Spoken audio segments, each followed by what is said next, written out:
Soy Andrés Medina Flores, soy originario de Malinalco, Estado de México. Estamos en mi galería, donde tengo una exposición permanente de mi trabajo. Hablando de mi proceso creativo, uno de los temas más recurrentes es el Xoloscuintle.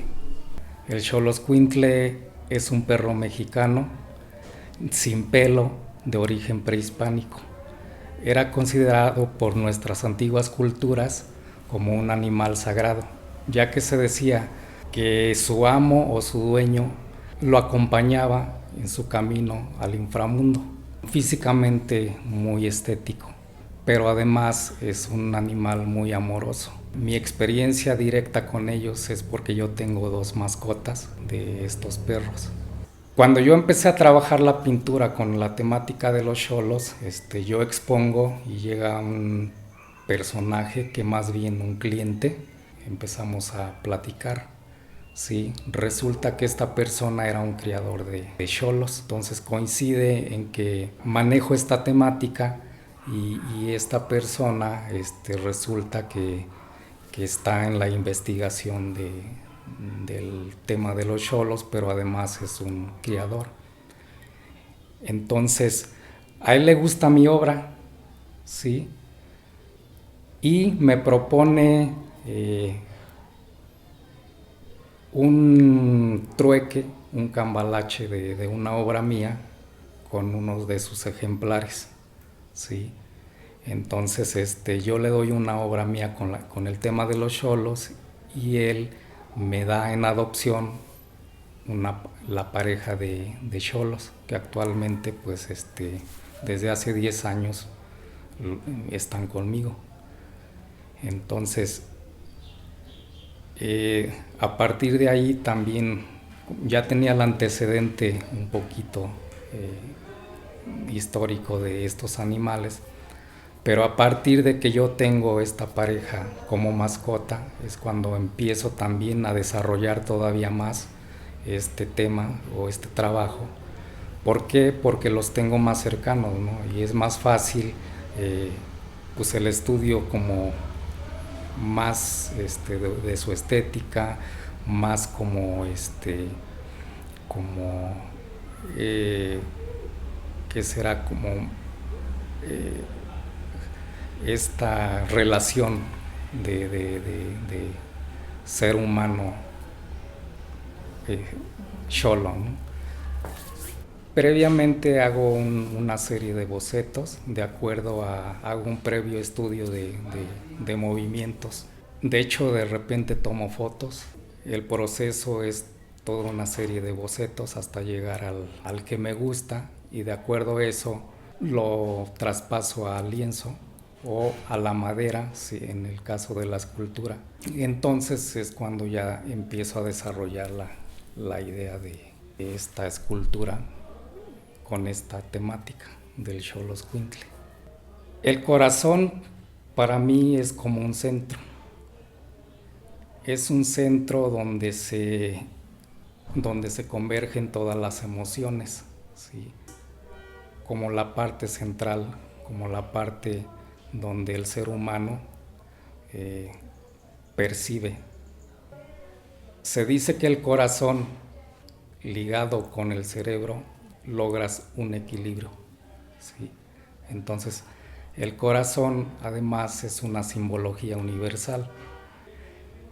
Las Fridas es un personaje que retomo también, que ha influido muchísimo en mi trabajo, porque además me parece un personaje desde muy controversial, es un personaje bastante representativo de México, ¿sí?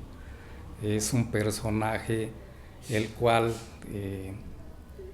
también como que me identifico con toda una gama de situaciones que la hicieron importante, ¿no? Hasta ahora. No hay una parte difícil. Eh, Más bien es como un proceso donde tienes que resolver, ¿sí? Donde tienes que que definir tu idea, ¿sí? Entonces, probablemente la parte que se considere difícil es la parte ya creativa, pero es como más bien el proceso físico, ¿no? En el caso de la escultura. Entonces es desde que retomas tu madera, ¿no? Desde que empiezas a bocetar, desde que empiezas a sacar la figura del tronco, ¿sí? Entonces realmente como que esa es la parte más, no difícil precisamente, pero sí de más trabajo, ¿no? A veces ya tengo la idea, ¿sí?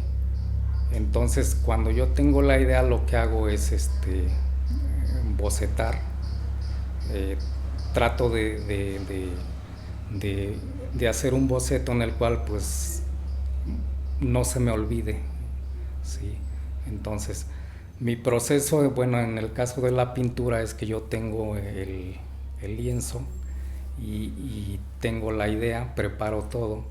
Entonces lo que hago yo empezar a pensar cuál va a ser desde la técnica, qué va a ser, qué colores voy a utilizar, qué materiales, ¿no? Entonces empiezo por definir el boceto, lo trabajo y de acuerdo a eso ya voy desarrollando la idea, ¿no?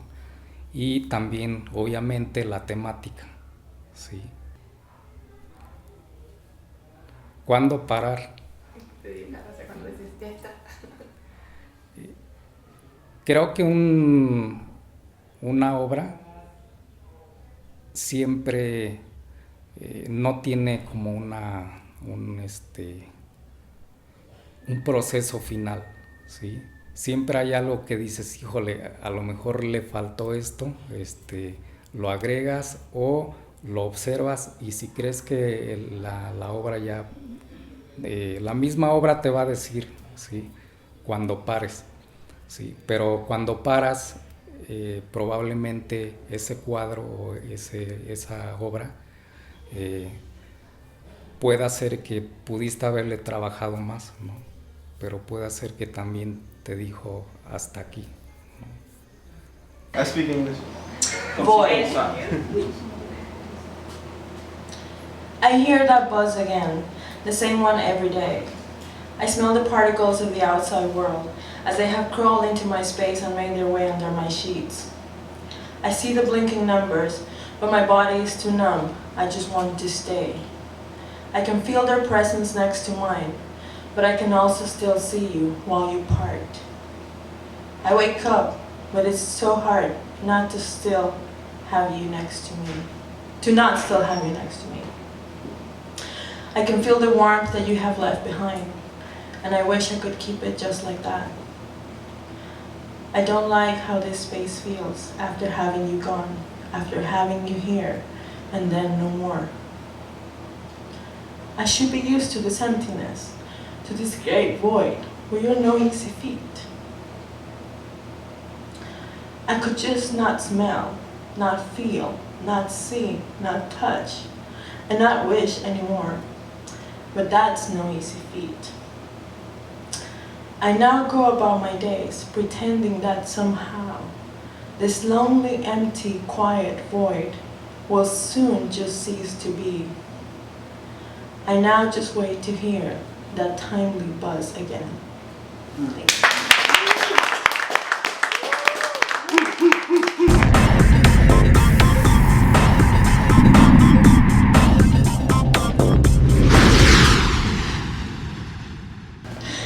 Al final solo queda sucumbir y disfrutar boca abajo del espectáculo de la noche bajo el agua, porque todo estaba preparado y el cuchillo ya había sido comprado.